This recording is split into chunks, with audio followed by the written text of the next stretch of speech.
Shalom, salam nafas pagi. Kasih karunia dan damai sejahtera dari Tuhan kita Yesus Kristus ada dalam kehidupan Bapak, Ibu, Saudara, dan anak-anak. Kita berjumpa kembali dalam Renungan Nafas Pagi yang hari ini didasarkan dari Yakobus pasal keempat, ayat 13 sampai dengan 17. Sebelum kita bersama merenungkan sabda Tuhan, mari kita menyatukan hati di dalam doa. Bapa yang penuh kasih, kami mengucap syukur untuk setiap anugerah, berkat, dan pertolongan-Mu. Sehingga Engkau Tuhan memampukan kami untuk bangkit dan terus berjuang dalam kehidupan ini. Sekalipun dalam masanya kami mengalami ketakutan, kekhawatiran, bahkan keputusasaan, tetapi kuasa-Mu Tuhan yang hadir dalam sepanjang masa kehidupan kami. Engkau meneguhkan kami, dan Engkau menyatakan kuasa, sehingga kami terus Tuhan berjalan dan melanjutkan kehidupan ini. Maka kebenaran firman-Mu yang hendak kami renungkan bersama, kami yakin Tuhan akan semakin memperkokoh langkah juang kami dalam kehidupan ini. Karena sabda-Mu adalah kuasa, karena sabda-Mu adalah kebenaran. Berfirmanlah ya Tuhan, kami siap mendengarkannya, dan kuduskan layakan kami melalui kasih kemurahan dan anugerah-Mu itu. Di dalam-Mu ya Tuhan Yesus, sang sumber kehidupan dan keselamatan, kami naikkan doa ini dengan syukur, percaya, dan berserah. Amin.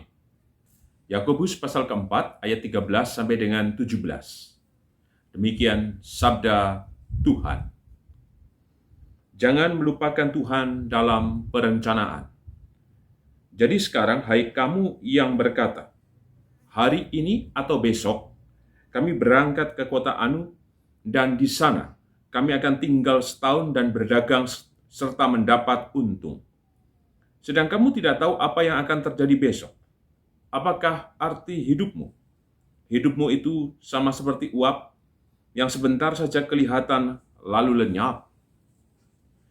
Sebenarnya kamu harus berkata, jika Tuhan menghendakinya, kami akan hidup dan berbuat ini dan itu.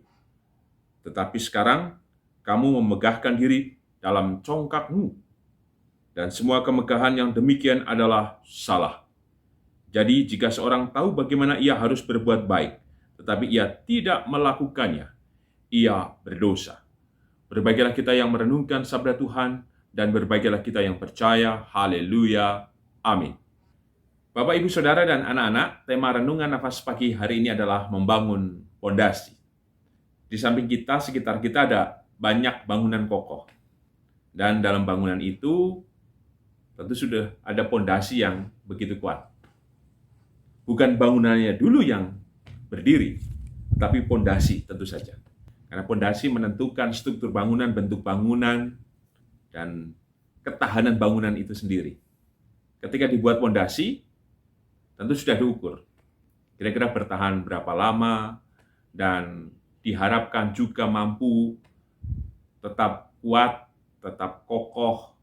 Tetapi pada kenyataannya juga banyak yang kemudian bangunan roboh oleh karena gempa, oleh karena banjir, tanah longsor, bahkan tindakan terorisme. Sekalipun demikian, kita tahu bahwa pondasi itu tetap akan ada. Demikian juga firman Tuhan yang didasarkan dari Yakobus pasal keempat ayat 13 sampai dengan 17. Di judul perikop, jangan melupakan Tuhan dalam perencanaan. Ini seperti sebuah pondasi. Ketika kita melakukan apa saja dalam kehidupan ini, kita diteguhkan agar segala sesuatunya kita jangan merencanakan sendiri. Karena kita tidak akan memiliki kemampuan untuk bisa menghadapi dan mengatasi, atau bahkan membuat atau membangun segala sesuatunya. Tetap ada batasnya. Maka mari kita perhatikan di ayat yang ke-13. Jadi sekarang, hai kamu yang berkata hari ini atau besok kami berangkat ke kota Anu dan di sana kami tinggal setahun dan berdagang serta mendapat untung. Teks ini menggambarkan kita. Kadang begitu saja kehidupan ini lepas. Dan sepertinya kita mampu untuk berjalan sendiri. Kita tidak pernah kemudian menanggapi atau kemudian menyentuhkan keberimanan kita kepada Tuhan. Hari berjalan demi hari dengan begitu cepat. Seperti kita mengatakan, loh, kok sudah hari Jumat ya? Kok sudah hari Senin ya? kok sudah hari Selasa ya? Tidak terasa. Bahkan ketika kita melakukan rutinitas kehidupan, ya seperti itu saja, mengalir. Dan menjadi kebiasaan kita. Dan seringkali kita menganggap bahwa itulah kehidupan yang harus kita jalani. Dan kebiasaan-kebiasaan itu yang kita merasa bahwa inilah yang harus terus saya lakukan. Dan inilah kebenaran yang harus kemudian saya perjuangkan. Yang kadang kita mengukur bahwa jika kita terus berada di dalamnya, maka kita akan sukses, kita akan baik, dan akan semuanya menjadi mudah. Tetapi kemudian kita perhatikan di ayat yang ke-14. Sedang kamu tidak tahu apa yang akan terjadi besok. Betul bahwa segala sesuatu bisa dilakukan. Karena kita melakukan pola tadi, kebiasaan. Dan bisa jadi memang menjadi semuanya lancar. Tetapi apakah kemudian menjaminkan bahwa yang lancar akan terus mulus? Bukankah seperti jalan tol, ya tidak lurus, sepertinya lurus. Tapi kemudian dia juga berkelok, ada turunan, ada jalan naik. Bahkan yang rutin yang kita lakukan tidak memastikan kehidupan kita berikutnya. Betul bahwa kita mendapatkan untung, kita mendapatkan kesuksesan, kita mendapatkan kekayaan, kemewahan, dan segala sesuatunya. Atau pada sisi yang lain, merasa bahwa kehidupan ini sepertinya kita sangat terbeban dan tidak pernah keluar dari persoalan, terus berputus asa, kita merasa bahwa hidup ini sangat kejam, digambarkan gelap, dan begitu pahit. Satu sisi merasa bahwa rutinitasnya baik-baik saja, tapi pada sisi yang lain, mengalami rutinitas yang kelam. Padahal seperti di ayat 14, tak kutahukan hari esok. Kita tidak pernah tahu kehidupan ke depan. Sepertinya yang ada di belakang kita dan saat ini sedang kita jalani, menjadi sesuatu yang memastikan kita ke depan. Padahal tidak. Kembali, apakah arti hidupmu? Hidupmu sama seperti uap yang sebentar saja kelihatan lalu lenyap. Bahwa semuanya tidak memastikan apapun itu tentang kehidupan kita. Lenyap begitu saja, tanpa arti, dan tidak memiliki makna. Jika kemudian rutinitas itu hanya kemudian kita jalani. Dan dari rutinitas itu yang kemudian seperti kita amini, bahwa itulah kehidupan yang harus kita tempuh selamanya. Padahal, kita kembali di ayat 15. Di ayat 15, kita dipanggil, kita dikokohkan. Sebenarnya kamu harus berkata, jika Tuhan menghendakinya, kami akan hidup dan berbuat ini dan itu. Rutinitas yang tidak hanya begitu saja mengalir, begitu saja berjalan. Sepertinya punya arah, tetapi sungguhnya tanpa tujuan. Untuk itulah di ayat ini, kita harus menautkan apapun pergulatan-pergumulan, situasi, kehidupan yang sedang kita alami atau jalani. Jika Tuhan menghendakinya, artinya apa? Ada kepasrahan, kepatuhan, keyakinan, kesetiaan untuk kita menjalani kehidupan hari ini dan ke depan. Bahwa kuasa Tuhan itu bekerja, yang bisa mengubahkan segala sesuatunya. Dan kuasa itu yang senantiasa memampukan kita untuk terus melanjutkan kehidupan ini dengan kuat, tabah, sabar. Kalau Tuhan menghendaki yang baik, maka Ia menyatakan kemurahannya yang senantiasa. Karena kuasanya itulah yang menghidupkan kita. Bukan karena rutinitas kita. Karena kita sudah hafal apa yang harus kita lakukan. Karena kita sudah tahu pengalaman bertahun-tahun. Katanya pengalaman adalah guru yang terbaik. Betul. Sehingga kita punya pola dan biasanya ini dan itu. Tapi tidak memastikan juga. Karena setiap situasi akan selalu berbeda dan punya keunikan. Di ayat 15. Jika Tuhan menghendakinya, ada kekuatan besar yang menopang kita. Seperti halnya fondasi tadi. Ketika kita menyerahkan itu kepada Tuhan. Jika Tuhan menghendakinya, kita membangun fondasi itu. Dalam iman kita. Dengan percaya kepadanya. Sehingga sekalipun tadi kita membangun dengan kokoh. Bangunan itu mungkin terus berdiri. Karena kita sukses, berjaya, dan lain sebagainya. Tapi ketika kita menyerahkan pada Tuhan, sekalipun tadi sudah kokoh, tapi kan ada saatnya atau pada situasi tertentu bisa jadi menjadi roboh. Dan ketika runtuh atau roboh, kita tidak menjadi putus asa. Atau ketika diterpa badai yang kuat dan membuat kita takut, bangunan itu tetap bisa kemudian diberdirikan lagi. Karena fondasinya tidak runtuh. Maka pesan apa yang kita terima hari ini? Yang pertama, mari kita perhatikan ayat yang ke-16. Tetapi sekarang kamu memegahkan diri dalam congkakmu dan semua kemegahan yang demikian adalah salah.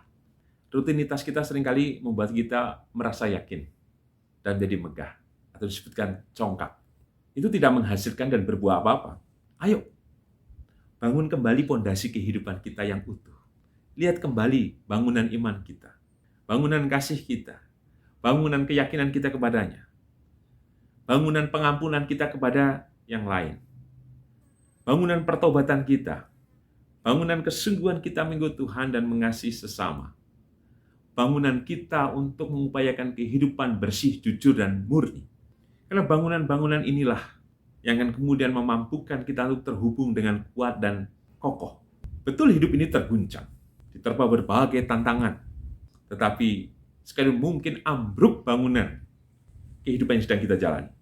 Tapi karena kita punya pondasi dan bergantung sepenuhnya kepada Tuhan, kita masih bisa membangun harapan kembali, membangun kehidupan kembali, dan bahkan kita akan semakin bertumbuh dalam segala peristiwa. Yang kedua, mari apapun yang terjadi, karena kita tidak tahu kehidupan ke depan seperti apa, mari segala sesuatunya kita rencanakan dalam permohonan kita kepada Tuhan. Tapi biarlah Tuhan yang menghendakinya atas hidup kita. Sehingga dalam keadaan apapun, sekalipun itu mungkin gelap saat ini dan menjadi misteri atas kita, kita tetap percaya, sehingga kita tidak kehilangan daya dan tenaga. Atau mungkin dalam situasi di mana kita saat ini dengan keadaan baik, sukses, tidak menemui kendala, tantangan, dan sebagainya. Kiranya kita tidak kemudian lupa dan menjadi congkak, tapi tetap menyerahkan, Tuhan, aku bersyukur. Kehidupanku tidak dijaminkan dengan apa yang kumiliki, tapi justru kehendak-Mu lah yang jadi yang senantiasa memberkatiku. Sehingga ke depan kehidupanku, aku serahkan pada tangan rahmat-Mu yang memelihara kehidupanku. Tetap bersahaja, tetap berbagi, tetap membangun kehidupan iman dan spiritualitas yang menyatakan berkat atas kehidupan bersama. Dan hari ini kita diajak, tidak hanya fokus pada apa yang ada dalam pikiran kita, perasaan kita, tapi biarlah membuka semuanya.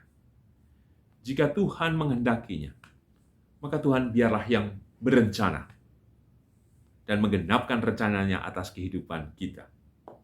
Sebagai penutup, renungan nafas pagi hari ini dengan tema membangun pondasi.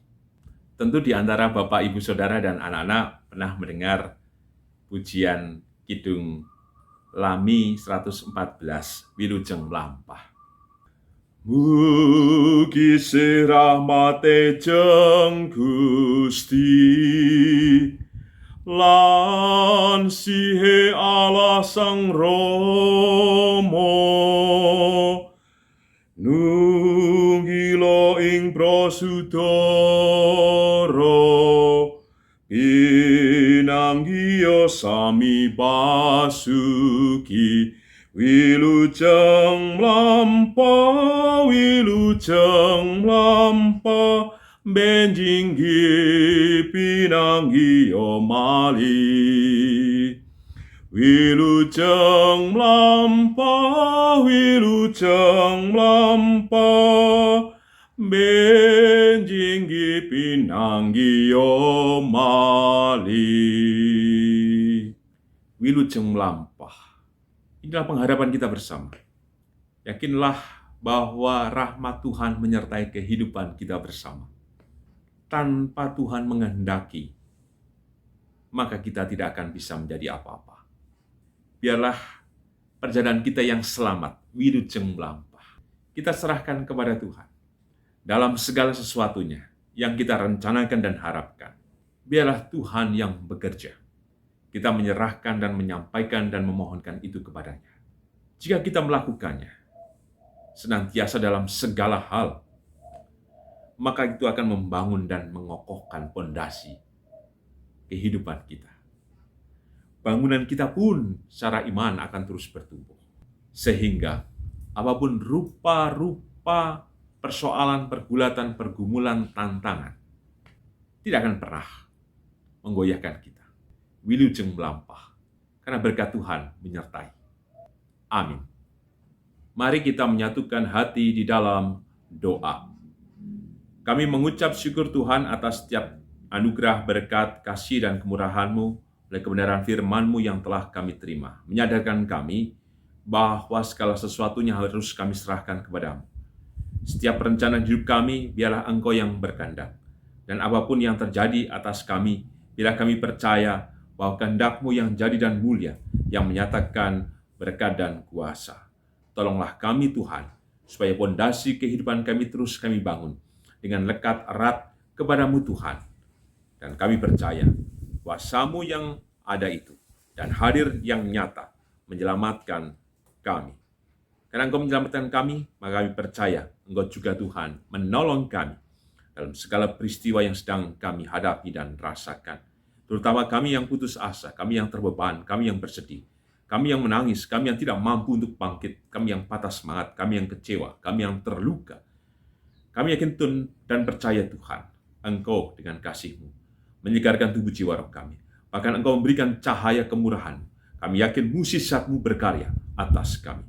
Dan kami yakin percaya juga Tuhan, Engkau memberkati kehidupan kami dalam kehidupan bergereja, supaya kami terus Tuhan bersama-sama membangun persekutuan yang indah dan manis, yang menyatakan berkat dan menyatakan kasih, serta kami tetap bersama-sama dalam kehidupan yang murah hati.